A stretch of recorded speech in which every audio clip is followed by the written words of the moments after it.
ജമ്മു കശ്മീരിൽ കഴിഞ്ഞ 68 ദിവസത്തിനിടെ 17 ഭീകരാക്രമണങ്ങൾ നടക്കുകയും 18 സൈനികർ കൊല്ലപ്പെടുകയും ചെയ്തിട്ടുണ്ട്. എന്നാൽ ഇവിടെ ഇപ്പോഴും ഇത്തരം നാടകങ്ങളാണ് നടക്കുന്നത്.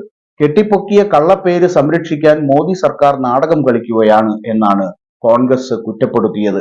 കഴിഞ്ഞ ദിവസമാണ് ജമ്മു കശ്മീർ പോലീസിന്റെയും സൈന്യത്തിന്റെയും ഒരു സ്പെഷ്യൽ ഓപ്പറേഷൻ നടക്കുന്നത് ന്യൂസ് 18 റിപ്പോർട്ട് ചെയ്തത്. ഓപ്പറേഷന് വേണ്ടി പുറപ്പെടുന്ന വാഹനത്തിന് പുറത്തുനിന്നാണ് റിപ്പോർട്ടിംഗ് ആരംഭിച്ചതെങ്കിലും വാഹനം പുറപ്പെടാൻ തുടങ്ങിയതോടെ സൈന്യത്തിലുള്ളവർ വനിതാ റിപ്പോർട്ടറെ വാഹനത്തിലേക്ക് ക്ഷണിക്കുകയായിരുന്നു.